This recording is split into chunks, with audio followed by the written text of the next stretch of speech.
नमस्कार, मेरा नाम है दर्पण और आप देख रहे हैं हमारा डीडी फाइनेंशियल बुलेटिन का इस सप्ताह का आखिरी संस्करण। और हमारे साथ हैं नरेंद्र ठाकुर जी।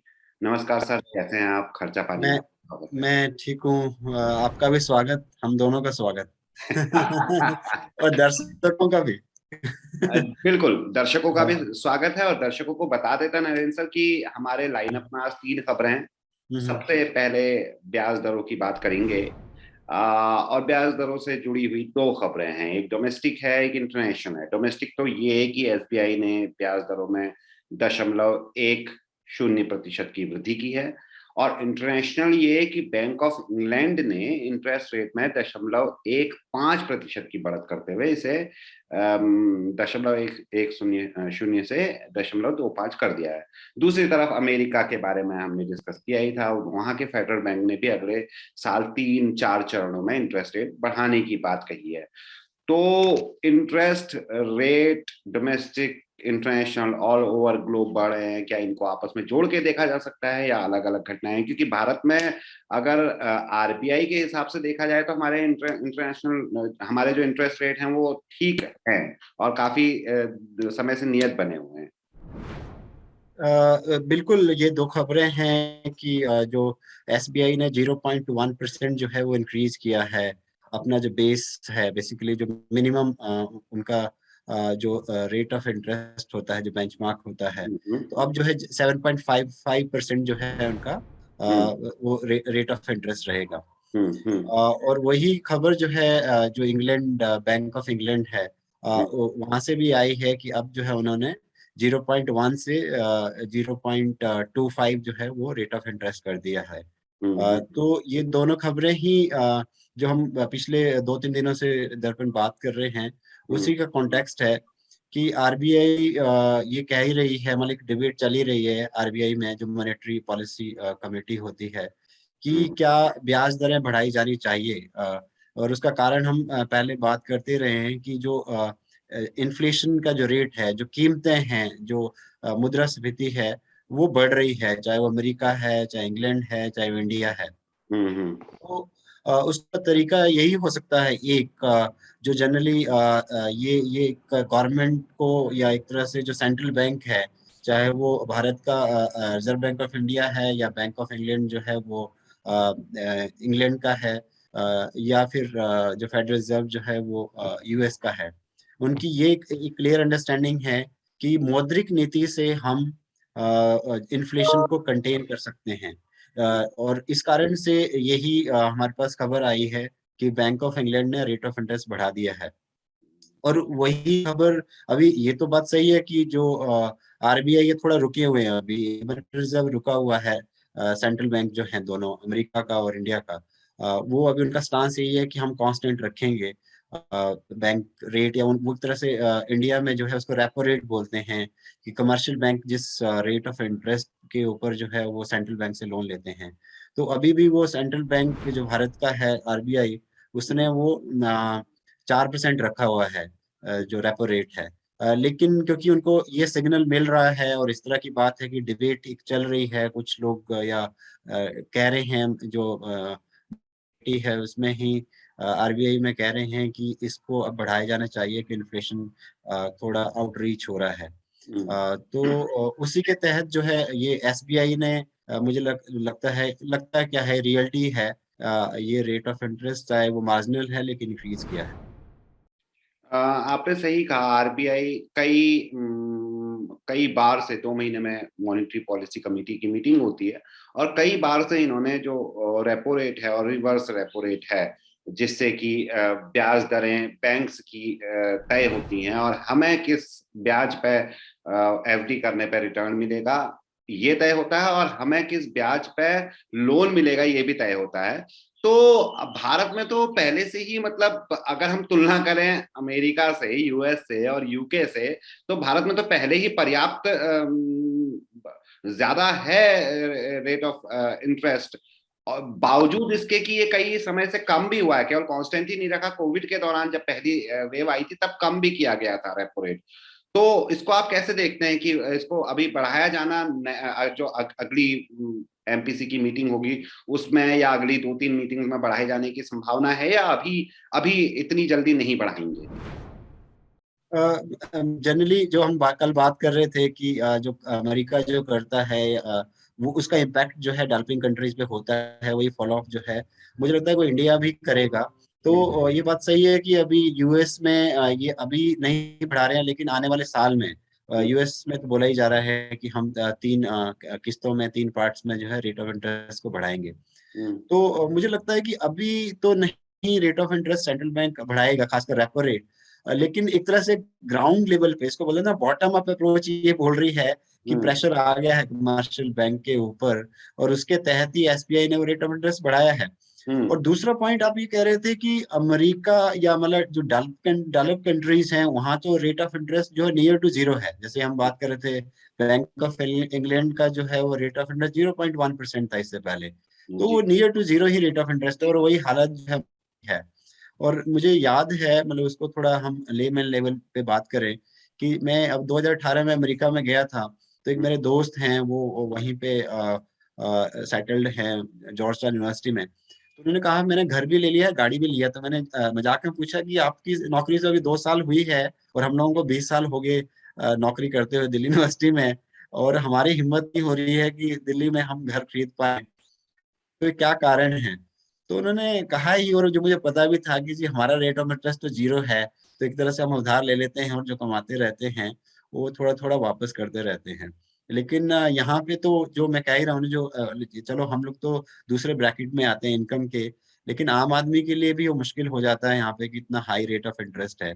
और वही एक तरह से ये भी रिफ्लेक्ट करता है कि कॉस्ट ऑफ बोरिंग बोलते हैं उसको, कि कितना मुश्किल है, कितना हम्म, टफ है यहाँ पे अपने ही इवन सिंपल प्रॉपर्टी को। ज्यादा हम रेफरेंस इसमें मिडिल क्लास के बारे में बात कर रहे हैं, क्योंकि गरीब तबके को तो इतना प्रश्न हाँ है, लेकिन इतना नहीं कि बेचारा उनको लोन लेना पड़े। वो तो अभी एक तरह से हिंदुस्तान में ज्यादा जो मनी लेंडर्स हैं जिनको साहूकार बोलते हैं, हम्म, उन्हीं से वो चुंगल से नहीं निकल पा रहे हैं। और इनफैक्ट अच्छा हुआ ये रेफरेंस से बात आई कि अभी ये खबर आई है, आप भी शायद देख रहे होंगे, मैं भी देख रहा हूँ, कि आरबीआई ने एक विंडो खोला हुआ है जिसमें ये कंप्लेंट कर सकते हैं आपकी क्या फ्रॉड आपके साथ हो रहे हैं जी, अ, जी, इस तरह के या नहीं। तो ये खबर आई पिछले 15 महीनों में, मतलब जनवरी 2020 से लेके मार्च 31 2021 तक हम्म, 2,500 ऐसी कंप्लेंट आई हैं हम्म, जिसके थ्रू ये बोला गया है कि जो ऐप के थ्रू जो लोन ले रहे हैं लोग, उनके साथ फ्रॉड हुआ है। हम्म, तो ये स्थिति है, मतलब मनी लैंडर्स की जगह अब स्थिति इन्होंने ले ली है, जो एप्स हैं और ऐप के थ्रू जो है लोगों को बेवकूफ बना रहे हैं, या उनके पर्सनल जो अकाउंट्स हैं या उनकी इंफॉर्मेशन है उसको मिसयूज करके जो है उनसे फ्रॉड कर रहे हैं। दूसरी खबर में जाने से पहले आपकी बातों पर मैं कुछ और भी चीज जोड़ना चाहूंगा। जैसे आपने कहा कि कई कई फ्रॉड हो रहे हैं और रेट ऑफ इंटरेस्ट लीगल से भी ज्यादा लिए जा रहे हैं, कई समय में 25। आप सोचिए, जैसे आपने कहा हम मध्यम वर्गीय लोग हैं। अब मैं इलीगलिटी की बात ही नहीं करते हैं, इस खबर को अगर हम हटा भी लें, लीगल बात करते हैं। मैं 20 साल का लोन लेता हूं, अगर बैंक से सिक्योर लोन लेता हूं, जो कि सबसे सस्ता लोन कहा जाता है घर बनाने के लिए, तो मैं जितना राशि लोन के रूप में ले रहा हूं उसका दुगना और कई कई बार 2.5 गुना और 3 गुना तक डिपेंड करता है कि मैं कितने लंबे समय के लिए ले रहा हूं और कहां से ले रहा हूं। इतना हमें पे करना पड़ जाता है। तो हमारे लिए मकान खरीदना और गाड़ी खरीदना, इवन अगर हम सेम इनकम ग्रुप में भी रहते हैं जैसे यूएस वाले रहते हैं, तो भी हमारे लिए दुगना महंगा पड़ जाता है एक तरीके से। सही बात है, और इसलिए अच्छा है कि ये ऐसे बात चली। और ये लोग तो दर्शक जानते ही हैं कि इवन उनको पैसा देना पड़ता है इवन बैंक से जब लोन ले रहे हैं, और कितनी अंदर करप्शन है। हम्म, और जाहिर सी बात है कि यदि करप्शन नहीं झेलनी है तो जो 20% मैंने याद है, एक मतलब मैं इसमें ये उबर में घूम रहा था, तो उनसे मैंने पूछा कि आपकी गाड़ी कैसे ले रखी है, तो उन्होंने कहा कि ईएमआई पे ली हुई है, जो जनरली देखने को आता ही है और सब लोगों को जी, पता ही है जी, कि जी, गरीब व्यक्ति ही उबर आज चला रहा है, ड्राइवर है। तो उस वो भी मैंने पूछा आपका रेट ऑफ इंटरेस्ट कितना है, मतलब आपने कहाँ से लोन लिया, कह प्राइवेट ले रखा है, किसी से दोस्त के हम्म, थ्रू और रिलेटिव के थ्रू हम्म, हमने लिया है। तो मैंने कहा पर मंथ आप कितना रेट ऑफ इंटरेस्ट पे कर रहे हैं, तो कह रहे हैं जी 3%। यदि पर मंथ 3% है तो 12 महीने में 36% है, तो कहाँ हम 0.25% बात कर रहे हैं इंग्लैंड की, और कहाँ लीगल लेवल पे यहाँ पे हम 10 से 12% रेट ऑफ इंटरेस्ट बात कर रहे हैं कमर्शियल बैंक की। तो सोचिए वो 36% और कहाँ 36 से 50% है इस तरह के इनफॉर्मल चैनल्स में चला हुआ है। और वो 36% भी अगेन बता दें, कार लोन भी अपने आप में एक सिक्योर लोन होता है, उसमें आप 36% दे रहे हैं। बिल्कुल। दूसरी खबर, ये आपने ही मुझसे शेयर की थी और काफी जानकारी भी आपने इसके बारे में बताई थी, लेबर कोड को लेकर है। मैं आपसे कुछ इससे जुड़े हुए लेमैन सवाल पूछूंगा जो मैंने ऑफलाइन भी पूछे था, ताकि हमारे दर्शक भी समझ पाए। इसका ड्राफ्ट 13 राज्यों और यूनियन टेरिटरीज जो है, उन्होंने इसका ड्राफ्ट जो है फाइनलाइज कर दिया। इसका मतलब क्या है, मतलब अभी तक की स्टोरी क्या है, बाद में हम जाने उससे पहले। बेसिकली क्या हुआ दर्पण की 2019 में वेज कोड बिल एक आया था, जिसको पास किया गया था इंडियन पार्लियामेंट द्वारा। हम्म उसमें वेज कंडीशन क्या हो और उसको जो है उन उन रूल्स एंड रेगुलेशन की बात की गई है। हम्म और उसके बाद 2020 में सितंबर में 3 लेबर कोड बिल जो हैं वो पास किए गए। तो as a whole central government ने, मोदी गवर्नमेंट ने 4 लेबर कोड बिल जो हैं वो पास किए हैं। और उसका कि ये एक बहुत बड़ा कारण है कि इस तरह से लेबर कोड मतलब बहुत पुराने हो गए हैं, ये आर्गुमेंट आ रहा है। तो अभी ये ग्लोबलाइजेशन का दौर है, ये लिबरलाइजेशन का दौर है, ये निजीकरण का दौर है। तो इस दौर में इस तरह से सरकारों को ऐसा लगता है कि हमें कॉम्पिटिटिव बनानी है अपनी जो लेबर कंडीशंस हैं या लेबर लॉज हैं, उससे जो है हमारे पास प्राइवेट इन्वेस्टमेंट आ पाए, चाहे वो इंडियन प्राइवेट इन्वेस्टमेंट या फॉरेन की प्राइवेट इन्वेस्टमेंट है। हम्म उसमें इसके तहत ही जाहिर सी बात है कि लेबर का जो इशू है वो कंकरेंट लिस्ट में आता है पार्लियामेंट कॉन्स्टिट्यूशन के। तो उसमें एक लेवल पे केंद्र सरकार ने 2019-20 में तो ये एक तरह से ये कोर्ट्स जो है फाइनल कर दिए हैं और पास कर दिया गया है इन इन कोर्ट्स को। या लेकिन अभी क्योंकि वो कॉन्करेंट लिस्ट में है तो स्टेट के पास भी गया है, तो वहाँ की जो गवर्नमेंट। मतलब सॉरी इंटरप्ट कर रहा हूँ, केवल समझने के लिए और दर्शकों के लिए, जैसे पुलिस आती है वैसे ही लेबर आता है, आप कहना चाह रहे हैं? क्योंकि पुलिस भी केंद्र के बजाय यूपी पुलिस होगी या महाराष्ट्र पुलिस होगी, उसी तरीके से जो लेबर के जो रूल्स हैं वो ज्यादातर राज्यों के अंडर में आते हैं, आप कहना चाह रहे हैं? हाँ, बेसिकली कुछ जो कार्य हैं जैसे डिफेंस है, मेन जो डिफेंस है वो तो वो एक सेंट्रल लिस्ट में आता है। जी जी। वैसे वैसे ही जो लेबर का जो इशू है वो कंटेंट लिस्ट में आता है, या एजुकेशन जैसे है हम्म वो कंटेंट लिस्ट में आती है।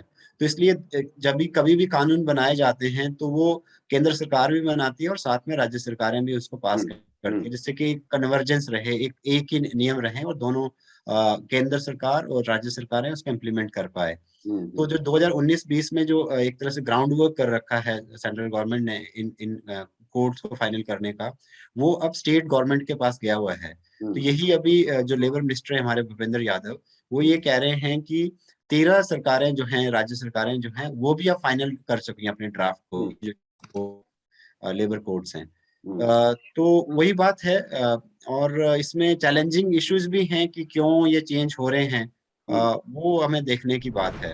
हाँ, इन्हीं चैलेंजिंग इश्यूज पे दरअसल बात करना चाह रहे थे, लेकिन उससे पहले हमने कहा कि दर्शकों के लिए और मेरे लिए आसान भाषा में समझ जाएं इसको। 4 कोड फटाफट फटाफट बता देते हैं। एक तो आपने वेजेस के बारे में बताया ही, और इनके नाम से भी दर्शक काफी कुछ समझ पाएंगे। दूसरा है व्यवसायिक सुरक्षा, स्वास्थ्य और कार्य स्थितियां। तीसरा औद्योगिक संबंध यानी कि इंडस्ट्रियल रिलेशन कोड। और चौथा है सामाजिक सुरक्षा, सोशल सिक्योरिटी कोड। तो ये 4 कोड्स हैं जिनके बारे में हम बात कर रहे हैं। इनमें कई ऐसे नियम हैं, कई ऐसे कानून हैं जिनके बारे में हमने ऑफलाइन भी बात की थी, चाहे वो आपका हड़ताल को लेकर हो, और अभी ये मुद्दा मौजूद भी हो जाता है, जैसा हम बात कर रहे थे, और या फिर आपके वर्किंग आवर्स को लेके हो। तो जो आप कह रहे थे कि कुछ मुद्दे ऐसे हैं जिनके ऊपर ध्यानाकर्षण जाना चाहिए, दर्शकों को जानना चाहिए, एक आम आदमी को जानना चाहिए, वो अगर एक एक करके या शॉर्ट में भी आप बता पाए चीजों को। बिल्कुल, शुक्रिया दर्पण। और मुझे लगता है कि इन कोड्स पे आने वाले दिनों में हम हर कोड पे क्या क्या उसके चैलेंजेस हैं, क्या क्या चुनौतियां हैं, उनके बारे में बात करेंगे, मुझे ऐसा लगता है, यदि टाइम अलाउ करेगा, क्योंकि जनरली हम करंट इश्यूज को लेते हैं, लेकिन ये इश्यूज तो है ही हैं। जहाँ तक दूसरी बात आपने कही है, जनरल लेवल पे मेरे कमेंट यही रहेंगे जो ट्रेड यूनियन कह भी रही हैं और काफी इकोनॉमिक्स भी इस इशू को कह रहे हैं, कि बेसिकली ये चारों जो बिल हैं ये एम्प्लॉयर्स को ज्यादा बेनिफिट की कोशिश कर रहे हैं। अच्छा। और उसका कारण ना कि वर्कर को, उसका कारण वो मतलब तीन चीजें हम इसमें कह सकते हैं। पहला तो ये है कि जो वर्किंग आवर्स हैं जो आपने कहा, वो पहले ये था ऑन एन एवरेज, पहले कानूनों के हिसाब से 8 से 10 घंटे, ज्यादातर 10.5 घंटे जो है एक व्यक्ति काम करता था।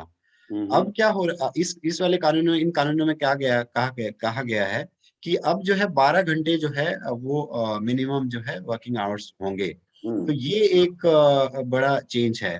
जो कि एक तरह से उसके क्या मतलब इफेक्ट्स होंगे, जाहिर सी बात है कि यदि 12 घंटे ड्यूटी किसी को देने पड़ेगी, और तो एक तो हेल्थ हैजर्ड्स होंगे, क्योंकि जनरली तो ये रूल होता है कि 8 घंटे सोना, 8 घंटे आराम करना है, घूमना फिरना, और 8 घंटे काम करना। तो बिल्कुल। ये बहुत एक तरह से ट्रेड यूनियन ने ये चीजें हासिल की हैं, मतलब भारत में नहीं साढ़े पे हो। हासिल की हैं, ये अंतर्राष्ट्रीय स्तर पे ये कानून बनाए गए हैं। और हम्म। उसमें आईएलओ ने भी, जो इंटरनेशनल लेबर ऑर्गेनाइजेशन, ये पास किया हुआ है, और ये एक नेचुरल है, ये एक तरह से ह्यूमनिस्टिक है, एक मानवीय है।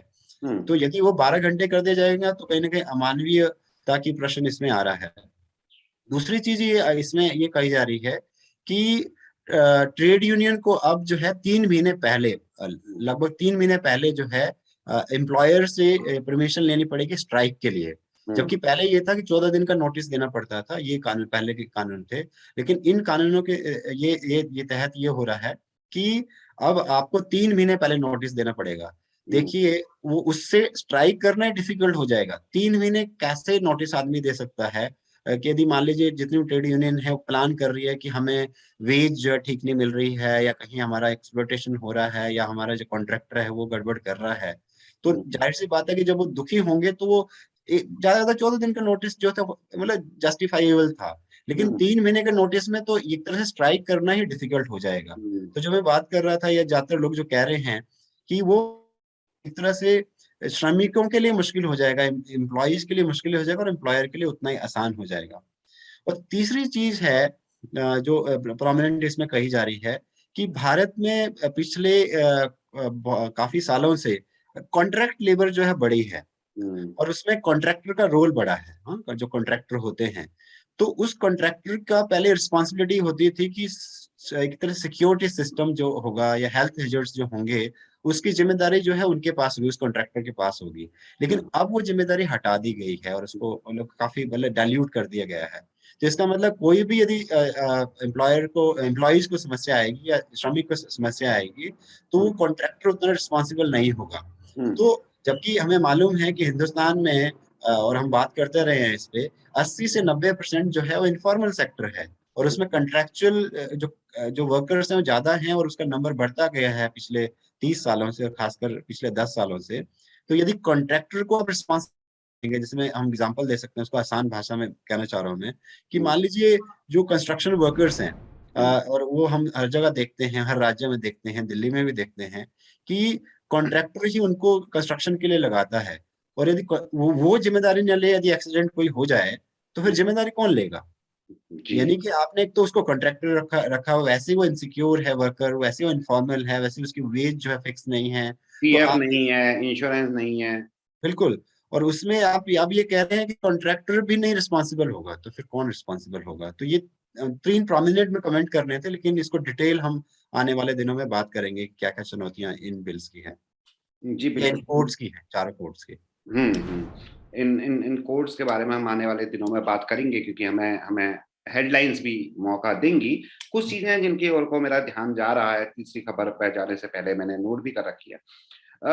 जो 12 घंटे वर्किंग आवर्स हैं उनको अगर जिस तरीके से आपने बताया, उनको एक एनालॉजी अगर एमएसपी से बनाएं कि ठीक है, मतलब जो ट्रेड यूनियन के अंतर्गत जो ऑर्गेनाइजेशन आती हैं, रेगुलेटेड ऑर्गेनाइजेशन आती हैं, रेगुलेटेड कंपनीज आती हैं, वहां पे जब 9 घंटे वर्किंग था या 8 घंटे वर्किंग था, तो वो सुनिश्चित कर सकती थी कि 8 घंटे वर्किंग करे एक कर्मचारी। या 9 घंटे वर्किंग करे, वर्क लाइफ बैलेंस जिसके बारे में आपने बात की कि 8-8-8 का रिलेशन होता है। लेकिन वो कंपनीज जहां जो रेगुलेटेड नहीं है, जो कॉन्ट्रेक्चुअल बेसिस पे है, जो दिहाड़ी पे है, वहां पे तो पहले से ही 8 या 9 घंटे के नियम को नहीं माना जाता। और ये सभी लोग जानते होंगे, दर्शक जानते होंगे कि भारत में ज्यादा जो है काम वो दिहाड़ी वाला, कॉन्ट्रेक्चुअल वाला, असंगठित क्षेत्र वाला चलता है। तो स्थितियां कितनी विकराल हो जाएंगी 8 से 12 होने के बाद, ये देखने वाली बात है नरेंद्र जी। बिल्कुल। और इसमें बस एक पॉइंट मुझे ऐड करना तो रह गया था, वो हम्म। ये पॉइंट भी आ रहा है कि यदि 8 या 10 घंटे से ज्यादा 12 घंटे कर दिया, तो हम्म। सारी कंपनी, सारे सेक्टर्स जो हैं वो 12 घंटे ड्यूटी कराएंगे। तो हम्म। जाहिर सी बात है, ऑलरेडी अनएम्प्लॉयमेंट हाई लेवल पे है। तो बिल्कुल। आप और यदि और काम कराएंगे तो बेरोजगारी और बढ़ेगी, क्योंकि सहमत। पहले आप 8 घंटे 12 घंटे कर रहे हैं, तो 4 घंटे का काम आप और करवा रहे हैं। इसका मतलब आपको और व्यक्ति नहीं चाहिए, काम आपका जो है उसी से करवा लिया जो ऑलरेडी काम कर रहा था। तो एक हम्म। तरह से दो कॉस्ट आई। एक कॉस्ट ये आई कि उसकी जो हेल्थ है उस वर्कर की, वो जो है कंप्रोमाइज पे आ गई, क्योंकि ज्यादा काम करेंगे नेचुरली वो उस पे बीमारियां ही लगेंगी, और क्या होगा, और प्रेशर आएगा। और हमें मालूम ही है, ये दर्शकों को पता ही है कि ब्लड प्रेशर की बीमारियां बढ़ी हैं। और उसका कारण ये है कि जो वर्किंग लाइफ है, वो कहीं ना कहीं क्रिटिकल है आजकल के दिनों में, मतलब वर्क प्रेशर ज्यादा है। ये तो फिर भी उनके लिए ठीक है, जो जो जो बुद्धिजीवी हैं, जो जो लेखन वगैरह का काम करते हैं, या जो जो डेस्क में बैठ के जो सर्विस सेक्टर में करते हैं, जो श्रमजीवी हैं, उनके साथ तो मतलब और भी सही बच्चा, चैलेंजिंग शारीरिक। है। और दूसरा जो मैं ये कहने की कोशिश कर रहा हूँ कि ऑलरेडी अनएम्प्लॉयमेंट इस लेवल पे है, खासकर यूथ का। हम बार बार बोलते रहे हैं कि 30 से 40% जो है यूथ अनएम्प्लॉयड है हिंदुस्तान में। तो वो नौकरियों का इंतजार कर रहे हैं। और हम्म। आपने क्या कहा कि जो ऑलरेडी काम कर रहा है उसको 4 घंटे और काम करना है, हम्म। 8 से 12 घंटे करना है। तो वो हम्म। जो काम तो उनको नहीं मिलेगा। तो जो रिजॉल्व करते रह रहे हैं, और जो बात कही जा रही थी कि जो 2 करोड़ नौकरियां देंगे हर साल हम, तो 2 करोड़ तो नौकरियां छोड़ दीजिए, कि ऑलरेडी जो मतलब जो वैकेंसी बन भी सकती थी, है ना, हम्म। तो वो भी आपने जो है उनको दे दी जो ऑलरेडी काम कर रहे हैं। और उनको वेज, और इंटरेस्टिंगली उससे क्या होगा कि उनकी वेज तो बढ़ेगी नहीं, हम्म। और हम्म। काम बढ़ जाएगा। तो हम्म। यानी कि काम भी, और उससे मैं तो लिंकेज वैसे ही बनाना चाह रहा हूँ कि आप एक्सेसिव काम कराते हैं, और जो शायद कम हम बात कर ही रहे थे पहले, कि लोग, हाँ, बैंक के एम्प्लॉइज बोल ही रहे हैं अभी भी कि आप हमें इतनी सारी वैकेंसी है, जो एक लेवल फाइनेंस मिनिस्टर ने स्टेटमेंट भी दिया पार्लियामेंट में। कि 95% ही केवल 5% वैकेंसी है और बाकी पूरा भरा हुआ है। बिल्कुल। तो उसमें ये बात आ ही रही है कि आप एक्सेसिवली काम करवा रहे हैं। तो जो आप ग्लोबलाइजेशन में कम्पिटिटिवनेस, और चाइना से आप compete करना चाहते हैं प्रोडक्टिविटी के थ्रू, की हम्म। प्रोडक्टिविटी बढ़े, तो हम्म। आपने वर्कर्स को इतना ज्यादा ओवर ओवर वर्कलोड कर दिया, ओवरलोड कर दिया, कि हम्म। एक्चुअली उनकी प्रोडक्टिविटी भी गिरेगी। हम्म। हम्म। तो आपने एक तरह से इन 12 घंटों से क्या किया, मतलब कहाँ कितनी तीन प्रॉब्लम क्लियरली दिख रही है। एक, बिल्कुल। Health hazards. दूसरा, उनकी प्रोडक्टिविटी लो होगी। हम्म। तीसरा, जो एम्प्लॉयमेंट दे सकते थे हम, जो यूथ आज मांग रहा है हमारे से, हम्म। वो एम्प्लॉयमेंट हम नहीं देंगे, तो अनएम्प्लॉयमेंट और बढ़ेगा। हाँ, अब मतलब अगर हम लिफाफे के पीछे भी कैलकुलेशन करें तो 8 से 12 अगर घंटे हो जाते हैं, तो आपको हर 3 एम्प्लॉय के लिए आप केवल 2 एम्प्लॉय चाहिए होंगे। हेल्थ हैजर्ड की बात करें तो हेल्थ हैजर्ड के बारे में हम लोग इतनी स्टोरीज पढ़ रहे हैं कि हेल्थ हैजर्ड के वजह से लॉन्ग टर्म में आपको नुकसान होता है, पूरी जीडीपी, आपको करोड़ों अरबों का नुकसान होता है। तो अल्टीमेटली एक एक एक नुकसान की तरफ भी अगर आप फाइनेंशियली भी देखें, तो वहां पे भी आप नुकसान में ही बैठते हैं लॉन्ग टर्म में। तीसरी खबर की ओर को चलते हैं। ये भी बड़ी इंटरेस्टिंग खबर है, और इस पे भी मेरे कई कई ऐसा सवाल है जिनका उत्तर ढूंढने की कोशिश करूंगा। ये खबर आपने ही शेयर की थी मेरे साथ, और ये बिजनेस स्टैंडर्ड की खबर है, जिसमें ये पता चलता है कि जो भारत है, जो भारत सरकार है, वो चाहती है कि जो पब्लिक सेक्टर बैंक है, जिनको आम भाषा में लोग सरकारी बैंक कह देते हैं, उनमें अपने स्टेक्स घटाने की सोच रही है। 51% से 26% करने की सोच रही है। मेरे कुछ सवाल हैं, वो मैं आपसे जरूर पूछूंगा। पहले हम इसको थोड़ा बेसिकली समझना पड़े, इस खबर का मतलब क्या है। बेसिकली वो उसी से लिंक होती है, दर्पण की। अब सरकार जितने 12 जो बैंक हैं, जो सरकारी बैंक हैं, और उसमें जो है अपना हिस्सेदारी वो 51% से अब 26% करना चाहती है। इसका मतलब 25% वो घटाना चाहती है 51% से। यदि 26% हो जाएगा, 26% हो जाएगा, तो 25% की वो हिस्सेदारी कम करेगी। वो लिंकेज वही बनता है जो आज हम बात कर रहे हैं या देख रहे हैं। हम आज 17 तारीख या कल 16 तारीख थी, और उसमें जो बैंक की जो स्ट्राइक चली हुई है, और जो बैंक के कर्मचारी कह रहे हैं, जो एम्प्लॉयज कह रहे हैं कि जी आप हमारे प्राइवेटाइजेशन को रोकिए, निजीकरण रोकिए। और मुझे लगता है उसका इम्पैक्ट हुआ भी है कि ये जो बिल था अभी प्राइवेटाइजेशन को लेके, बैंकिंग अमेंडमेंट बिल 2021 का, उसको मुझे लगता है कि अभी सरकार नहीं ला रही है। वो मुझे लगता है उसी उसी का इम्पैक्ट है कि निजीकरण को बारे में अभी भी एक्सेप्टेंस जो है वो एम्प्लॉयज की नहीं हुई है। ये एक इंटरेस्टिंग बात है जो हमने खबर जो हड़ताल वाली कम से कम 4 या 5 दिन पहले हम कर चुके थे, जब केवल ये प्रपोज्ड थी। आज हमने ये नहीं ली है अगर हम देखें ब्रॉडर पिक्चर में, लेकिन ये दो जो हमारी खबर है उनका हिस्सा बनती है। एक तो 51% से 26% करने वाली का हिस्सा बनती है, और दूसरा जो हड़ताल जिसके बारे में आपने बताया कि आप जो लेबर लॉज आ रहे हैं, जो कोड आ रहे हैं, उसके अनुसार भी आपको एम्प्लॉइज को इन्फॉर्म करना पड़ेगा हड़ताल करने से पहले, और काफी पहले सूचना देनी पड़ेगी। हालांकि अभी भी जहां तक मुझे जानकारी है, प्लीज मुझे करेक्ट कीजिएगा, कि अगर आप हड़ताल करते हैं तो शायद उस दिन की आपकी सैलरी काटी जाती है। कम से कम सरकारी कर्मचारियों की स्थितियां तो ये हैं। ये जो 51% से 26% करने की बात कह रहे हैं, ये मैं थोड़ा सा और समझना चाह रहा हूँ। हो सकता है कि कुछ सवाल मेरे ऐसे हों जो कि गलत हों या जानकारी लेस हों। जब हम पब्लिक सेक्टर बैंक कहते हैं नरेंद्र जी, तो इसका मतलब तो यही हुआ ना कि 100% शेयर्स जो हैं वो सरकार के पास, या अगर आप देखें तो वो राष्ट्रपति के अधीन होते हैं। तो 51% की बात कहाँ से आई और उसको 26% करने की बात कहाँ से आई है? बेसिकली ये तो बात है कि जो मैनेजमेंट है अभी वो पूरा सरकार का है इन सारे बैंक्स में। और अभी भी जो रिपोर्ट आप जिसका रेफरेंस दे रहे हैं, और वो सरकारी रिपोर्ट है, उसमें ये कहा जा रहा है कि हमारा जो स्टेक है गवर्नमेंट का, सेंट्रल गवर्नमेंट का, वो हम 51 से वो 26% पे लाएंगे। उसका क्लियरली सिग्नल ये है दर्पण कि यदि जैसे मतलब 25% यदि हटाएंगे तो इसका मतलब किसके पास जाएगा भाई? बैंक की जो एक तरह से फैसिलिटी, डिस्पर्समेंट, लोन, डिपॉजिट्स, ये तो चाहिए होंगे ना। तो जब गवर्नमेंट वहां से हट रही है तो इसका मतलब है कि कोई तो आएगा उसको रिप्लेस करेगा। तो उसको रिप्लेस करने का तरीका जो है वो ये होगा कि वो प्राइवेट बैंक्स आएंगे। और उसमें ये भी कहा गया रिपोर्ट में कि क्योंकि अभी कानून ये है कि कानून ये बना हुआ है, जो बैंकिंग हमारा लॉ है, कि 51% जो है मिनिमम इतना तो सरकार को रखना ही पड़ेगा बैंक जो इन्वेस्टमेंट है उसमें। लेकिन अब वो कह रहे हैं उसको हटा देंगे तो इससे क्या होगा, रास्ता खुल रहा है निजीकरण की तरफ, कि आप जो है एक पॉइंट तो ये है। दूसरा उस रिपोर्ट में कहा गया है कि अभी ये था कि 20% कैप थी फॉरेन इन्वेस्टमेंट की बैंकिंग सेक्टर में, उसको भी हटा दिया है अब। हाँ, एक एक पॉइंट ये भी कहा है। और एक चीज और कही है जो इंपॉर्टेंट है इसी रिपोर्ट में, कि एक जो स्टेक होल्डर था वो 10% से ज्यादा इन्वेस्टमेंट नहीं कर सकता था एक एक बैंक में, अब उसको भी हटाया गया है। इसका कहने का मतलब यही है, ये सारी चीजें क्या रिफ्लेक्ट कर रही है कि आपने फॉरेन इन्वेस्टमेंट भी 10%, जो 20% वाली कैप है वो हटाई है। जो इंडिविजुअल जो है 10% ही कर सकता था वो वाली कैप भी आपने हटा दी है। तो ये लिंकेज उसी से बनता है जो आप पूछ रहे हैं अभी, या मतलब हम लोग इसको समझने की कोशिश कर रहे हैं कि यदि वो स्टेक 51 से वो 26 हो रहा है, जो 25% का जो गैप बन रहा है, वो बेसिकली चाहे वो देसी हो चाहे विदेशी हो, उस तरह के जो कंपनीज हैं या इन्वेस्टर्स हैं उनके लिए इनवाइट कर रहे हैं।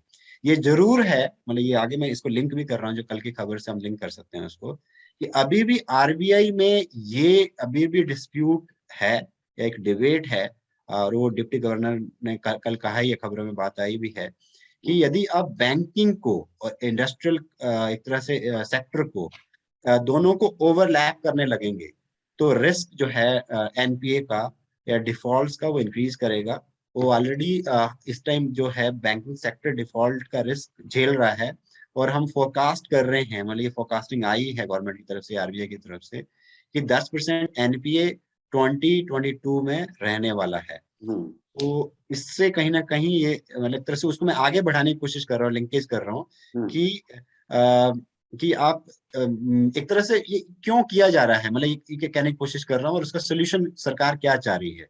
क्यों किया जा रहा है, क्यों स्टेक काम किया जा रहा है, तो सीधे सीधे हम बात करें, सिंपल सी भाषा में बात करें, तो स्टेक सेंट्रल गवर्नमेंट का इसलिए काम किया जा रहा है जिससे स्पेस दिया जाए प्राइवेट सेक्टर को, चाहे वो इंडिया का प्राइवेट सेक्टर हो, चाहे वो फॉरेन का प्राइवेट सेक्टर है। उसका लॉजिक ये बनाया जाता है या सरकार की तरफ से आ रहा है, एफिशिएंसी बढ़ानी है, मतलब एनपीए कम करने हैं। लेकिन उसमें जो आप जिस तरफ रेफरेंस दे रहे हैं, स्ट्राइक चल रही है अभी बैंक्स की, है ना, आज आज आज भी स्ट्राइक है, तो उनके कुछ आर्गुमेंट डिफरेंट हैं जिनके बारे में हम मतलब बात कर सकते हैं। एक छोटी सी चीज और चलते चलते उठाना चाहूंगा, पूछना चाहूंगा इसके बारे में थोड़ा क्लियरिटी। जैसे आप कह रहे थे कि 10% से ज्यादा भी आप एक इंडिविजुअल इन्वेस्टर में इन्वेस्ट कर सकता है या कर सकेगा चीजें अमेंड होने के बाद, अभी केवल पाइपलाइन में है। तो क्या ये बहस कहीं ना कहीं उससे जुड़ती है कि जो कॉर्पोरेट घराने हैं, हम मेरे ख्याल से कल या परसों हमने ली थी, उनको दूर रखने की जो कवायद रहती है हमेशा कॉर्पोरेट घरानों को बैंकिंग सेक्टर से।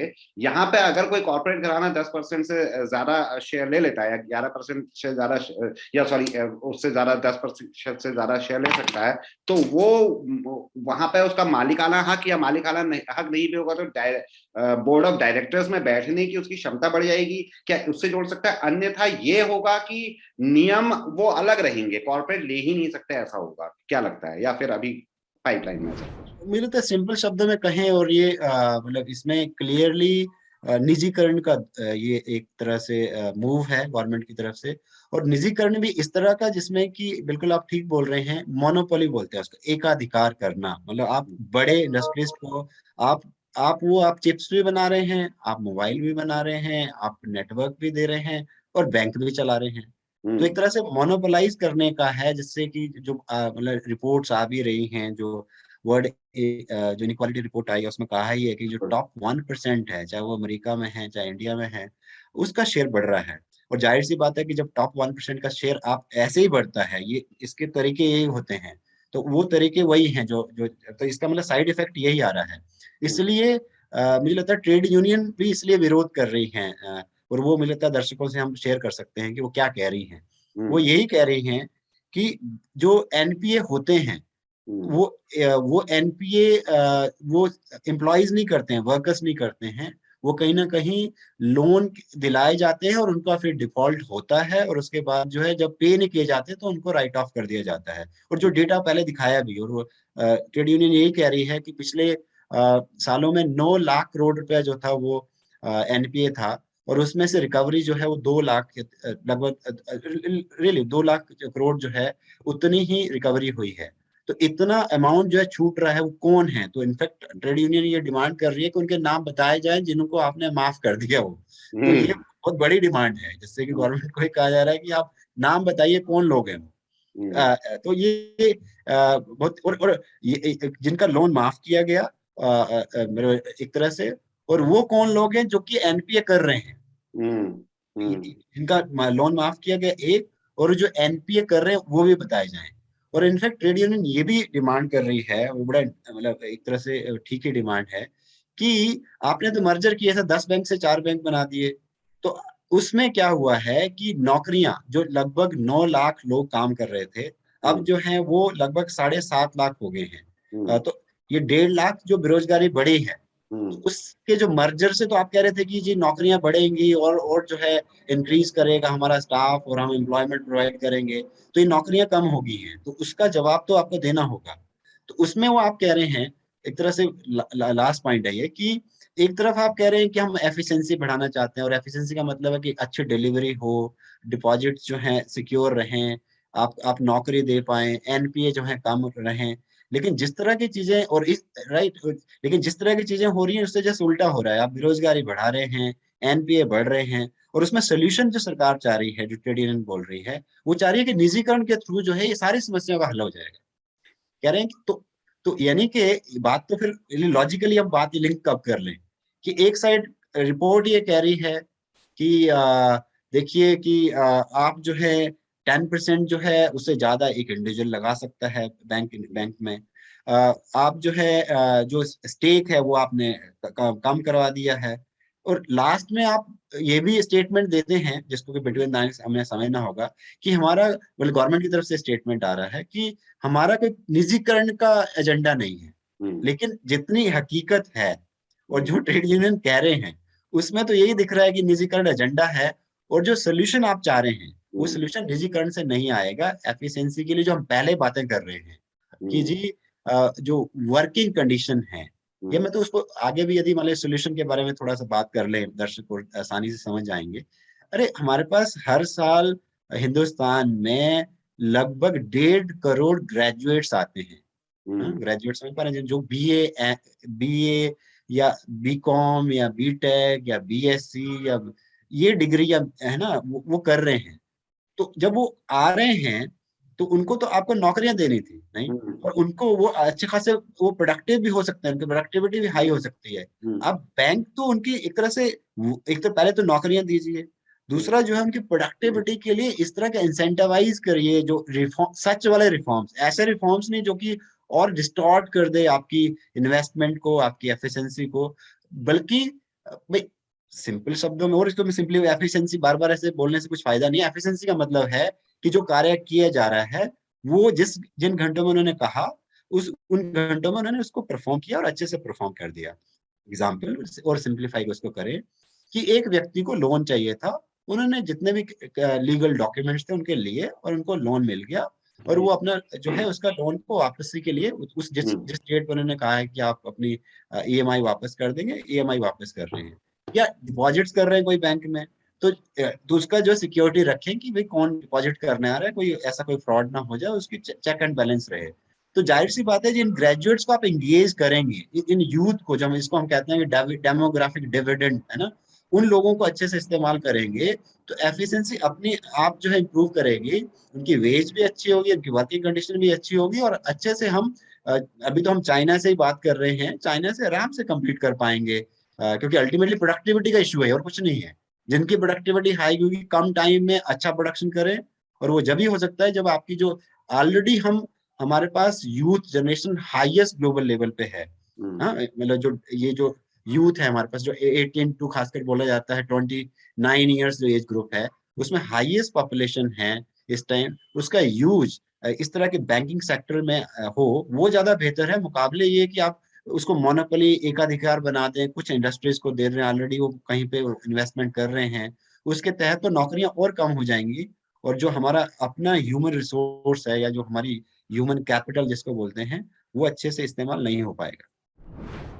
तो जो हमारा डेमोग्राफिक डिविडेंड जिसकी आपने बात की, उसके अच्छे से इस्तेमाल करने के अच्छे से इस्तेमाल हो पाए, उसके लिए कुछ आमूल चूल परिवर्तन चीजों पर करने होंगे। आपने एक चीज कही, वो चलते चलते मैं उस बात का जरूर जिक्र करना चाहूंगा, क्योंकि मैंने नोट भी की थी। आपने कहा कि 1% जो जनसंख्या है उनके पास ढेर सारे संसाधन है। ये महत्वपूर्ण है, इससे भी ज्यादा महत्वपूर्ण है कि उनके संसाधन या उनका धन बढ़ता चला जा रहा है। और खबरें हमने चाहे खर्चा पानी में की हो, चाहे ऑफलाइन हमने बात की हो, चाहे हमने लल्लन टॉप में उठाई हो, पिछले कई दशकों में जितने करोड़ भारतीयों को हम गरीबी रेखा से ऊपर उठा पाए थे, वो कुछ 1 या 2 सालों में ही गरीबी रेखा से नीचे आ गए। मध्यम वर्गीय भी घट गए हैं, लोगों की जो खर्च करने की कैपेसिटी हो गई होती है वो घट गई है। और दूसरी तरफ इंडिया की ही बात करें, कुछ कंपनीज ऐसी हैं, जी हाँ बिल्कुल मैं आपको मौका दूंगा, कुछ कंपनीज ऐसी हैं